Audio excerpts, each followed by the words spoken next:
Morning. Sorry, running a little bit late. So let's begin our class for this morning. Thank you for taking a time to be early here, earlier than the teacher, which is not. It's a good thing on you, bad thing on me. All right. Okay. Never mind. There's a lot of things to talk about. So let's begin with a song, "More Precious Than Silver." All right. Lord, you are more precious than silver. Lord, you are more costly than gold. Lord, you are more beautiful than diamonds, and nothing I desire compares with you. One more time. Lord, you are more precious than silver. Lord, you are more costly than gold, my Lord. You are more beautiful than diamonds, and nothing I desire compares with you. Let's pray. Heavenly Father, we thank you, Lord, this morning. We can be together for this class, and as we go to the book of Proverbs in search for wisdom, we pray, God, that you open our mind and our heart to understand the wisdom that is found in your book and to apply in our daily life. So be with us this morning. We thank you in Jesus' name. Amen. Okay, we are continuing on our series on wisdom. And this morning, we're going to talk about money. Today, I'm going to talk about money. Next week, I'm going to talk about tongue, using our speech. And I told my wife that I'm sharing these two lessons. My wife said, "You sure or not? You are the least qualified to talk about these two lessons." Okay? Money, I'm really not there. Talk about words, I'm really not there. All right? So I told my wife, comfort myself. I said, well, it's because I really need the lessons myself. So sometimes the Lord put us into the situation where you are asked to, share a lesson on a topic that you're the one who really needs it. So I find myself to be in the situation this morning. Money is play a very big part in our life. And sometimes the world is much smarter than us when it comes to handling money. Maybe I begin with a joke about a very rich man. When he was dying, he wrote a will and leave his inheritance to his 3 sons. All right? But he told the 3 sons, he gave each one of them an envelope. He said, when I die, as an expression of gratitude for whatever I leave behind for you, you put some money, you put 10,000 in an envelope and bury it with me in the casket. So the 3 sons said, sure, So when he died, the first son put the money in, second son put the money in, and the third one also do likewise. So after the funeral was over, all right, they met together for a meal. So they start sharing notes and say, so they ask each other, hey, do you really put the $10,000 in the envelope? And the first son say, very sayang, put $10,000 to a dead man. What can he do with the money? And I really need the money. So I only put $2,000 in the envelope. And I keep the $8,000 for my needs. And I'm sure father will understand. Then the second son said, well, I do a little bit better than you. I put in $5,000. all right, instead of 10,000, because dad also knew that I need the money. And then the third son said, man, I'm ashamed of you, all you guys. What I did was I take both your envelopes and I wrote a check for 30,000 and I put in the envelope. So indeed, he's a smarter guy, right? Okay, in that sense, all right, because he put in $30,000. Okay, we talk about money. Do you realize that Singapore is really one of the wealthiest nations in the world?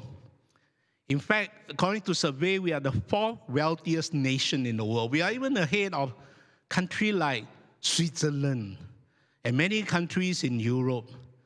And in terms of cities, we are also the fourth wealthiest city in the whole wide world. So you think about the amount of wealth we have in this country, all right, is immense. And there are more than 200,000 millionaires in our country. More than 100 million, we have like 336, that's according to 2024, right? And there are 30 billionaires in our country, in a small population of, I don't know, maybe less than 6 million people. Of course, a lot of this money are imported, okay, from the high net worth individual from other countries like China and India and all those places. And last year alone, the number of HDB flats that were sold for, always talk about property, more than $1 million is 35,000 HDB flat, sold more than $1 million. Isn't that crazy? I mean, some of you may not stay in landed or condo that worth multi-million, but if you stay in HDB, just imagine you sell $1 million HDB flat, you move to Malaysia or Thailand or Indonesia, you really have a lot of money to spare, all right? So in that sense, we might be, I think most of us were asset rich but cash poor. So how you can be cash rich? Then you need to liquidate your property, all right? Now, car COE is just crazy, right? More than $100,000, just COE alone, just for a piece of paper that worked for 10 years. So if for those who are smart, or you don't need a car, you don't drive, that's a huge saving over there. And as we look at this congregation, I think we are blessed with many people who are happily retired, all right? And you're happily retired is because during your younger days, you already planned ahead. You work hard, you save hard, maybe you invest hard, so that today you can enjoy your golden years, all right? Without any financial worries. We call it financial freedom or financial independence. But at the same time, we also realize if we look around us, there are people who live from hand to mouth. Not everybody is well off. Not everybody is wealthy. Not everybody is able to retire, all right, even among Christians. I've come across people who ran into debt, borrowed from loan shark. Loan shark, the interest rate is like, 24%, not a year, 24% a month. That is crazy. You borrow $100 today, if you keep it running for 6 months, you can't even keep up with paying the interest. So there are also Christians who are in that kind of situation. So the question is whether we have great wealth or we are not so wealthy or we are poor. As Christians, how do we deal with our situation? How do we deal with our wealth, our money? How do we deal with our status of poverty? All right, and I think Proverbs have a lot to tell us. So the Bible really have a lot to talk about money. Somebody says there are more than 2,000 verses that talks about money. And 15% of Jesus' teaching has to do with money. And in the book of Proverbs, there are about 130 proverbs that talk about personal finance. And about 40% of them fall into two main categories. Is that right actions lead to prosperity, and wrong actions lead to poverty. It's a very simple principle, but at the same time, may not always be true. All right? Because the people who have very bad attitude, and yet they are rich. All right? People who are working hard may not necessarily be poor. So when we read the book of Proverbs, one thing I learned, the book of Proverbs is not about formula or promises. If you do this, for sure you will get this. Like, if you bring up your child in the right way, does it mean that your child will grow up, never depart from the Lord, as the book of Proverbs says? Not always true, right? We see a lot of godly people bringing their children as wise as they could, as best as they could, but when the children grow up, they may depart from the Lord. So the book of Proverbs is not so much about promises, at least the way I understand it, but it's more about probability.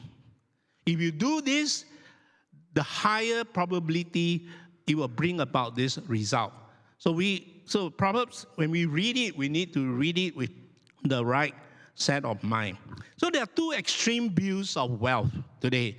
There are some Christians who believe anything to do with money is worldliness.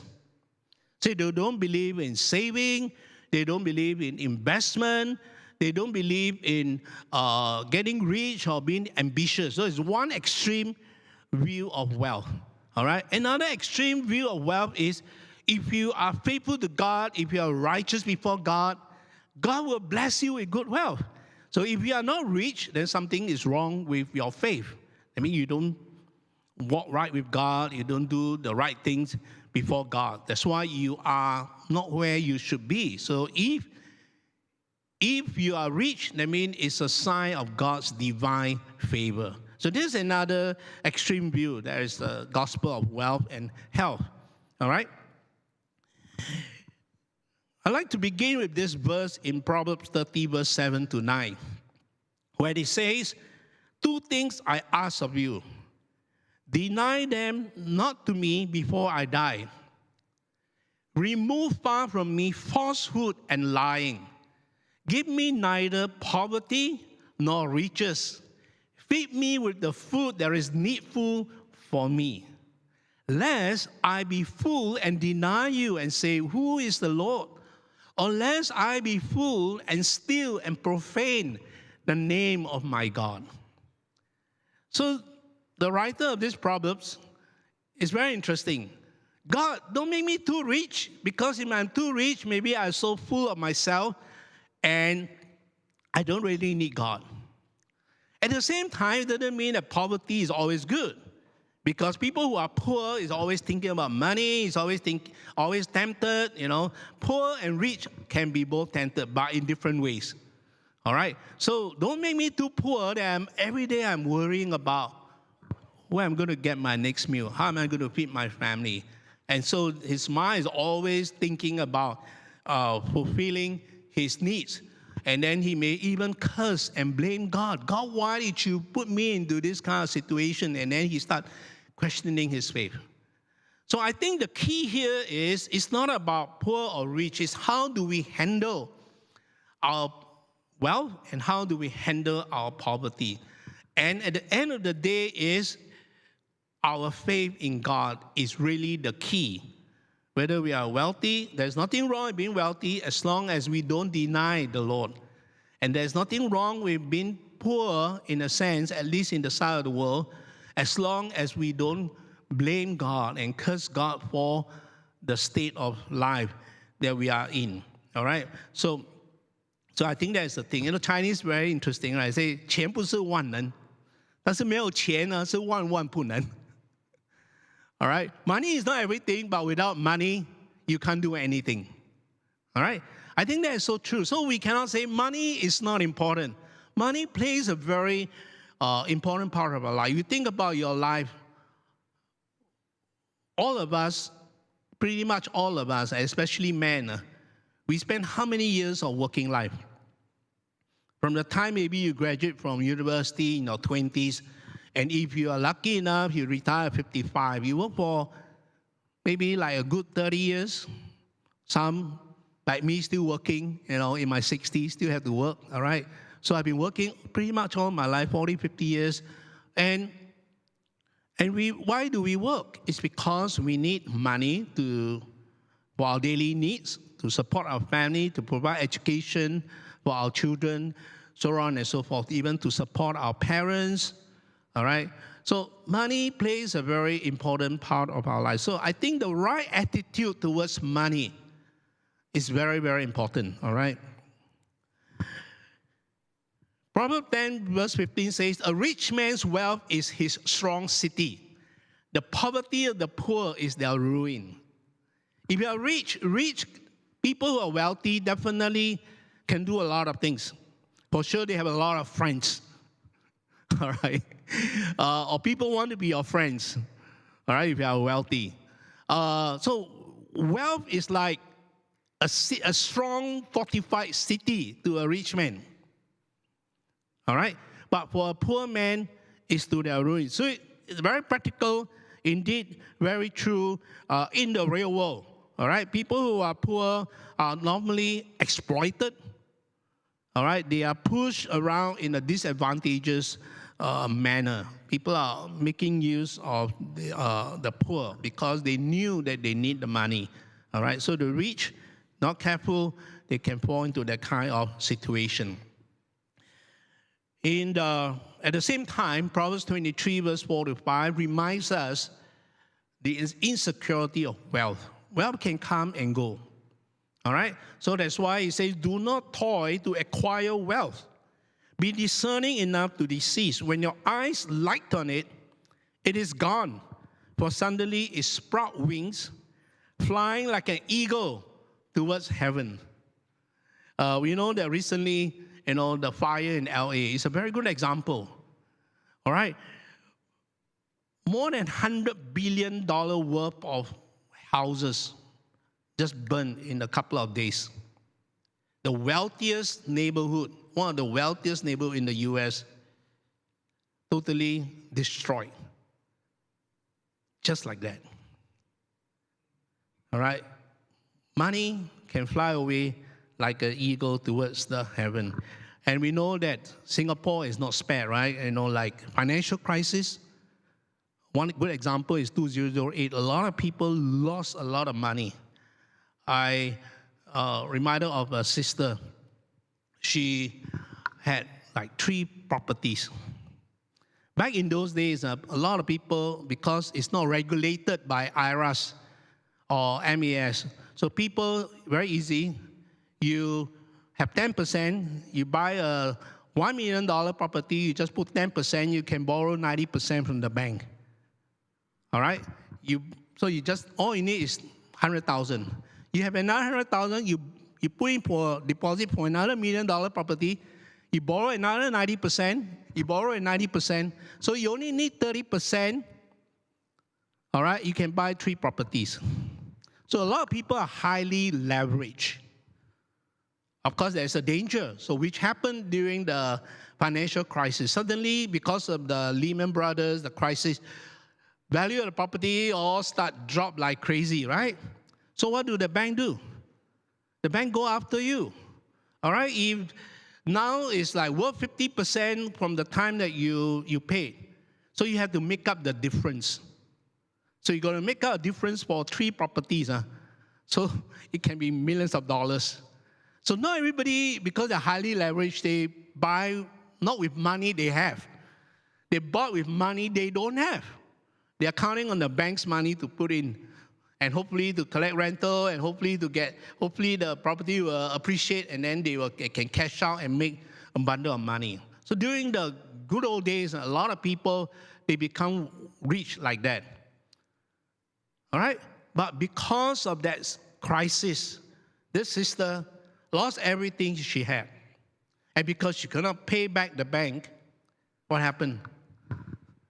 Declared bankrupt. Declared bankrupt. So that was in a way, the only way out. All right? So money, you think very easy to make, but also, all right, disappear very, very fast. So we have to be careful. All right? When we read the book of Proverbs, actually, there's so many proverbs, right, that talk about money. So how do we put them together? How do we have a handle of it? All right, and I struggle with that. So basically, you can divide into 4 categories when we talk about wealth. First, you have the rich and wise. Then you have the rich and foolish. And you can be poor and wise, and you can be poor and foolish. And of course, our objective as Christian, as a child of God, is to be wise, whether you are poor or whether you are rich. Main thing is that we want to be wise in the sight of God. So if we look at Proverbs 10, 2-5, this is our key passage this morning. He says, ill-gotten treasures have no lasting value, but righteousness delivers from death. The Lord does not let the righteous go hungry, but he thwarts the craving of the wicked. Lazy hands make for poverty, but diligent hands bring wealth. He who gathers crops in summer is a prudent son, but he who sleeps during harvest is a disgraceful son.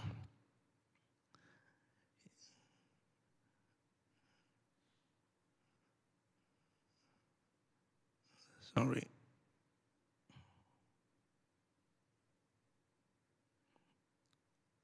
So, what can we learn from this passage?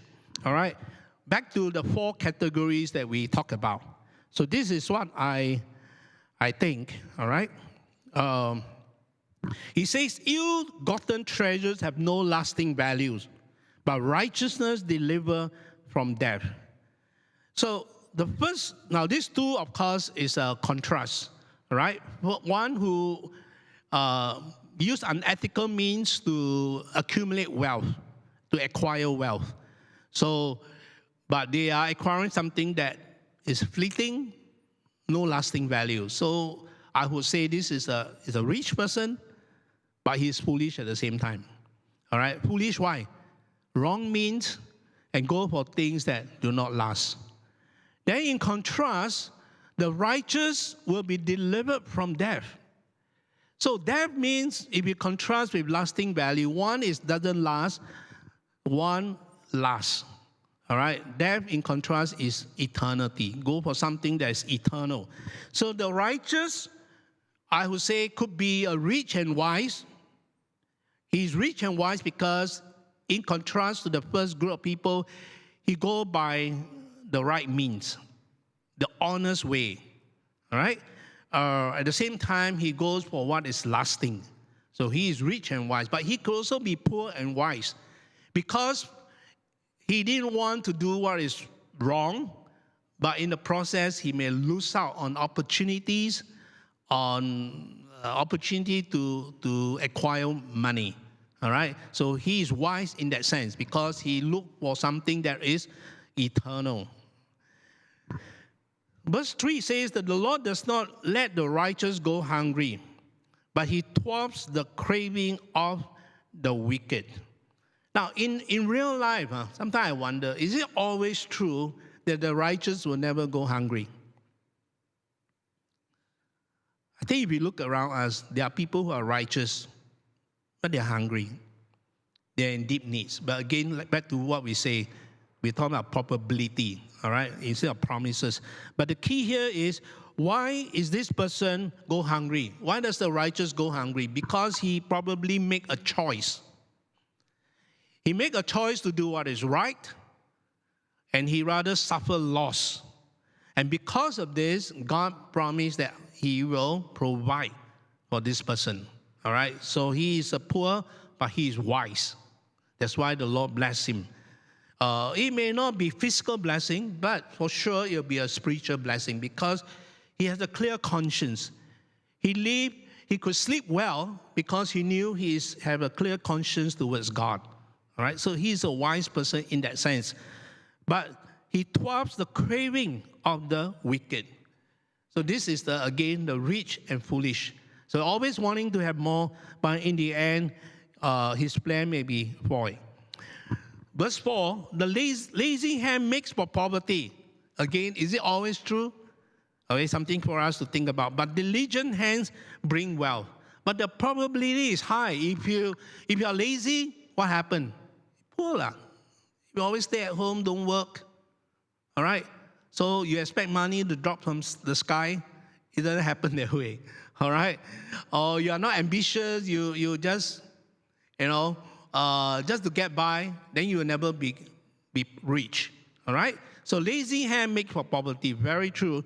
But diligent hands bring wealth. If you work hard, likely you will become wealthy. You will acquire wealth. But today, sometimes we don't just talk about work hard. Nowadays, the slogan is work smart. All right? You don't just work hard, you must work smart. Like in my business, you can spend all your life doing room rental. Work very, very hard. One room, you rent for $1,000, you get half month, $500. There are people who are smart, they do landed property. One rental, $20,000. Same amount of work. All right, they rent for 2 years, they get $20,000. How many rooms you need to rent out to make $20,000? All right, so one is work hard, one is work smart. But both will still have money to get by. So sometimes we also have to think, it's true, we need to work hard. That is the basic principle. All right? But at the same time, as long as we work smart and do the right way, I believe it's still being wise in that sense. All right? So something for us to think about. And 5th verse says that he who gathers crop in the summer is a prudent son. He who sleeps during harvest is a disgraceful son. Basically, it's like verse 4. Harvest time, summertime is harvest time, right? And yet what do? You go and sleep. All right? You do nothing. Opportunity slip by. A lot of us, the young one, not all of us, the younger one, you are in the summer of your life. Am I right to say that? Summer is, you are the peak season. For some of us, already winter already. Okay? Winter, you can't do much. Okay? Winter can only enjoy the fruit of your labor. Whatever you have acquired during the summer, you now live with it during the winter. But for people who are in the summer, all right, work hard, work diligently so that you can prepare yourself for winter time. All right? So the basic principle is you want to be rich and wise, all right? Then you need to work hard and do what is right. But a lot of people today, of course, we know, are driven by greed. Greed can make us do foolish things.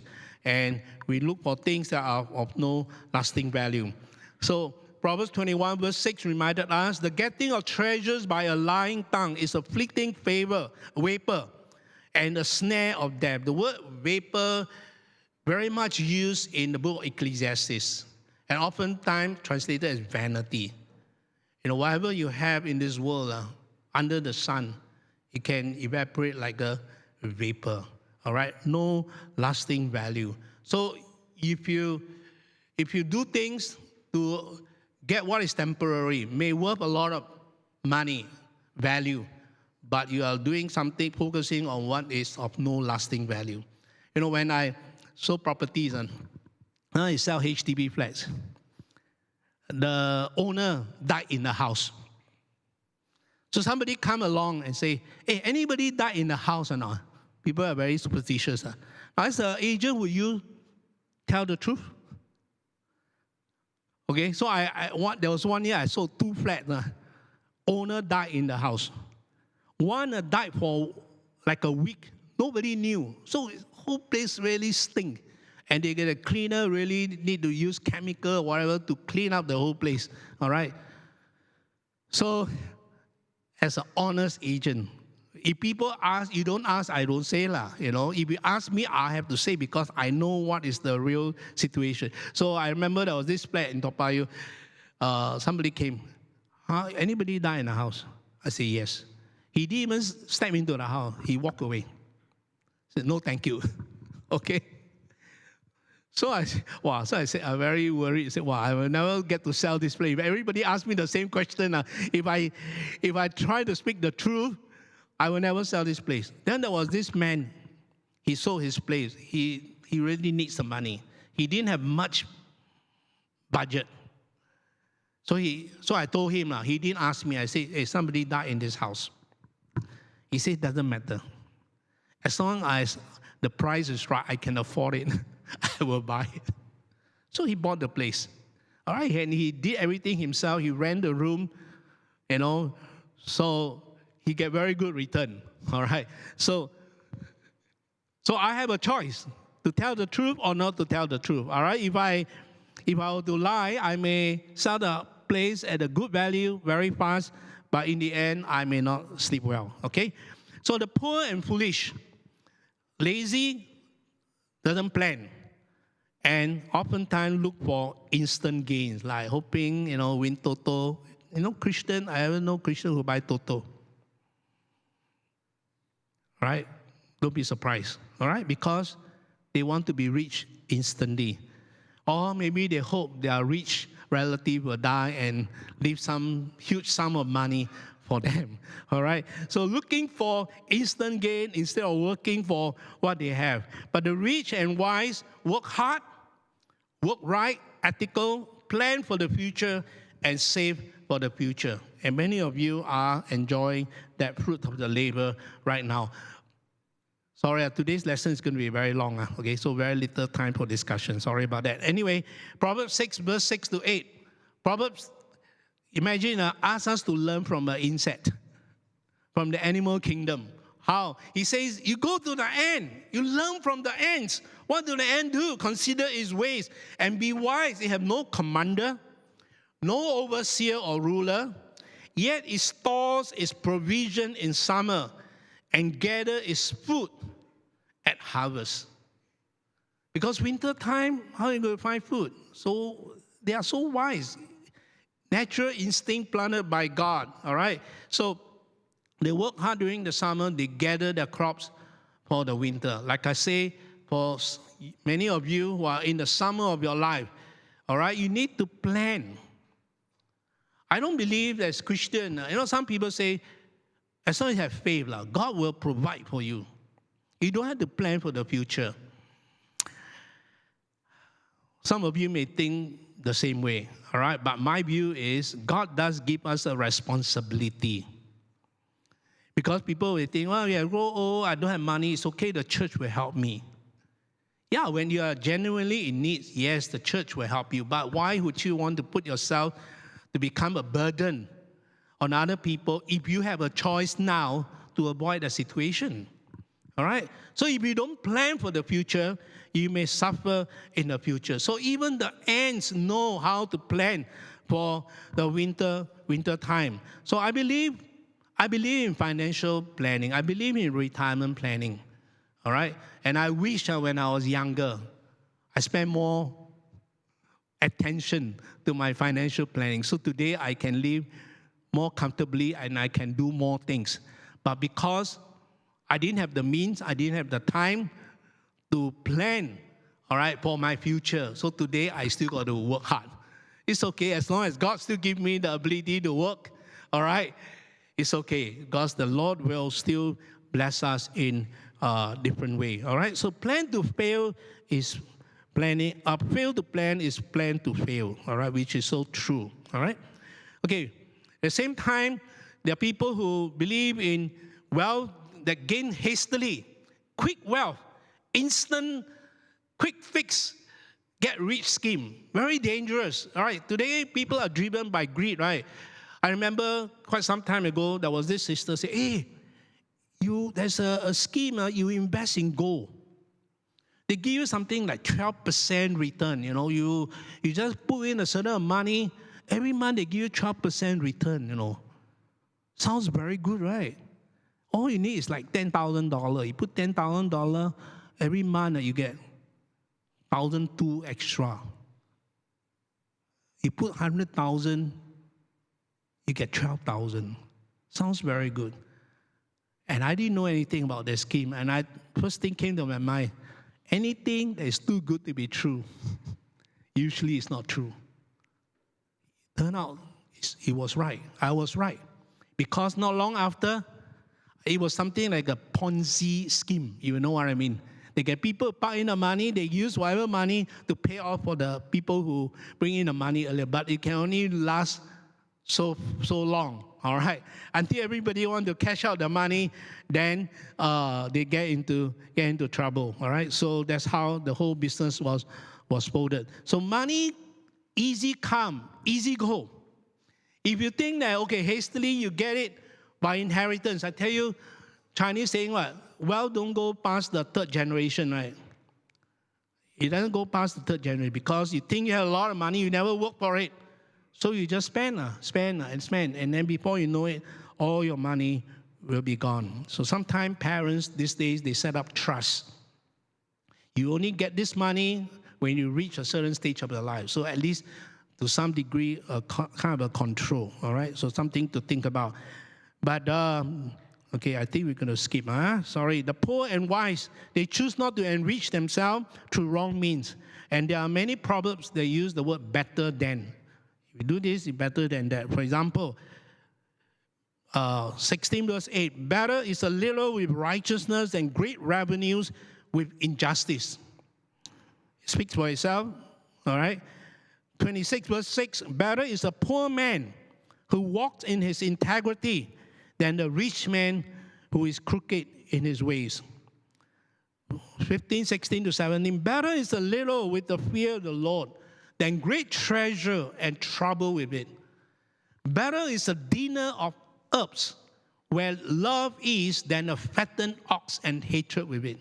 So what if you have great wealth, but you have a very toxic family environment? You sit down, maybe you never talk to each other, or maybe the moment you talk, quarrel, things are very negative. So there's a lot of hatred, even when the table is spread with buffet or, good food. But on the other hand, if herbs, of course today is expensive, but herb basically it means like vegetables.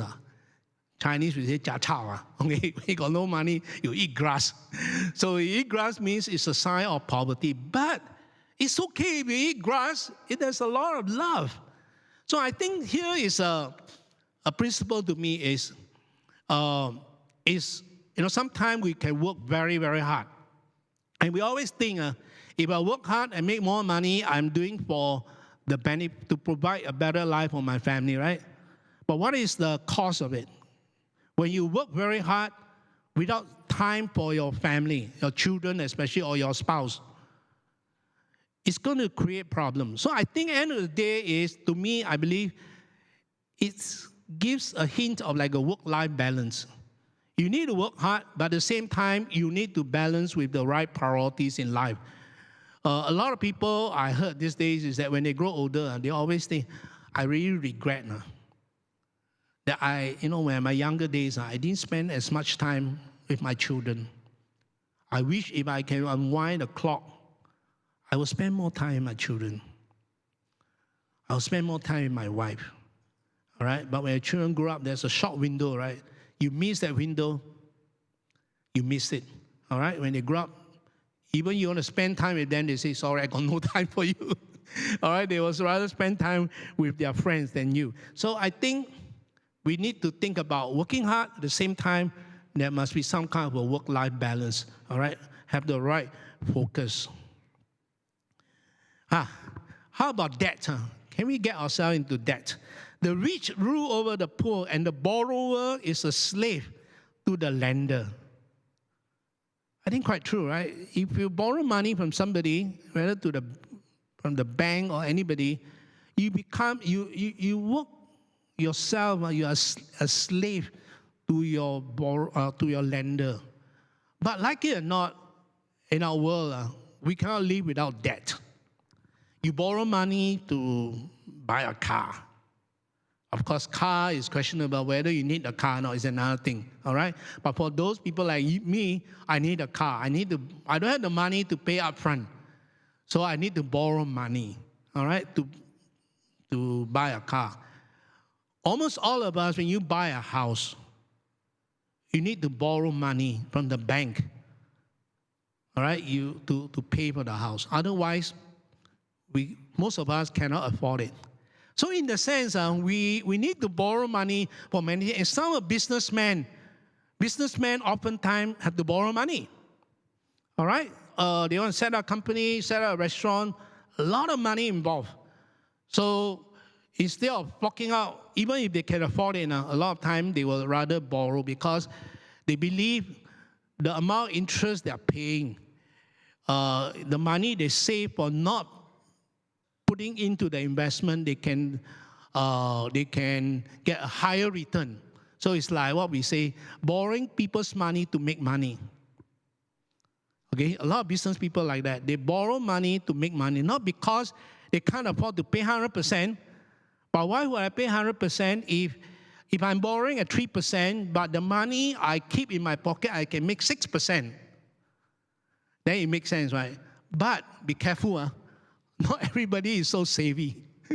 All right? What happens if you cannot make it? All right? Everything you have is gone.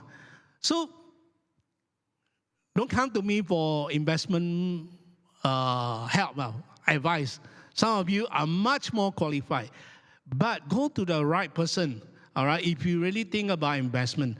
But investment sometimes may involve borrow money. So debt, in a sense, is okay. It's inevitable, but we have to be very careful. Because if we borrow money that we did not have to borrow, then we may end ourselves being a slave. I mean, I think about my own flat now. I paid for like 35 years. I borrowed money and I take 35 years to fully pay for my flats. Madness, right? And if you borrow $300,000, okay, from the bank, in 20 or 25 years, the amount of money you pay to the bank is twice. You think about it, you borrow $300,000 with all the interest and principal you pay over the next 20, 25 years, you're paying about twice the amount. You pay $600,000. So even if I sell my place, you think I make so much money.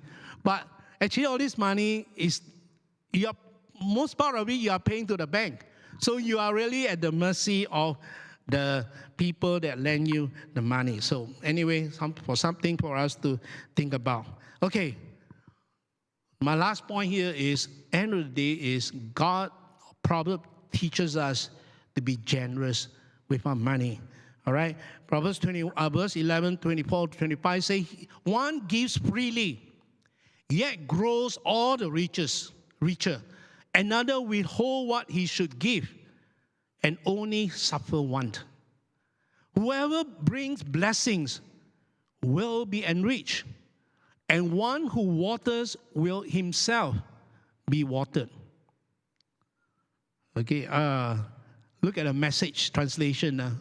I think more interesting. Sometimes I like to look at a Message, how they paraphrase it. It says, the world of the generous gets larger and larger. The world of the stingy gets smaller and smaller. The one who blesses others is abundantly blessed. Those who help others are helped. I think that is, in principle, is very true, right? People who are generous, the world actually gets bigger and bigger because they got more friends. If you start buying lunch for everybody, I'm sure all this will be your good friend. All right, we're just joking. But if you really genuinely help people who are poor, these people will be internally indebted to you. All right, I just received a note from a Christian brother. His wife died a few years ago, so he set up bursary. For example, he did many. He had great wealth, but he used his wealth for many goods. For example, he set up bursary for a certain university, and he just received a letter of appreciation from the person who benefit from the bursary. All right, and say how much he has blessed him and helped him to continue his education. And the one who helped him to set up this bursary was somebody who he has helped many years ago. So he helped somebody, the person helped to set up a bursary, and then the cycle just goes on. And he also gave much money to the poor in Myanmar. He said $200 can feed a family for like 1 year. I'm not sure how true that is. $200 can feed for 1 year. I mean, basic necessities, all right? So he had been doing that, and he asked me, would you be willing to help? Just $200 if you can bless a family. So in the sense, God does teaches us or encourage us for people who with money to be generous rather than hoarding all our money or to pass on to the next generation. Whoever is generous to the poor lends to the Lord. You are giving to the Lord. I mean, Jesus said that, right? You give a water to somebody who's thirsty, you are doing to me. You give somebody who's hungry, you are doing that to me. So he will repay him with the Lord. Winston Churchill said, we make a living by what we get, but we make a life by what we give. You make a life by what you give. So if somebody, a joke, okay, if you want to be happy, what do? For an hour, you take a nap. You want to be happy for a day, you go shopping. All right? But you want to be happy for a month, you get married. When your honeymoon is over, back to reality, all right? But you want to be happy for a year, you inherit a fortune. Because like I say, money come, easy go, right? After a year, all your money are squandered or spent. But you want to be happy for a lifetime, you help someone. Happy for a lifetime, you help someone. Study have shown, when you help somebody, you release a kind of hormone in your brain called the helper's high. All right? And this is very, very true because when you help somebody like this brother who sent me this note, he said, it really thrilled my heart to know that this little money that I gave to sell this bursary has blessed this one individual. And he said, it really warmed my heart beyond measure. All right? So God tells us, if you are blessed with good wealth, all right, you can use it wisely to bless others.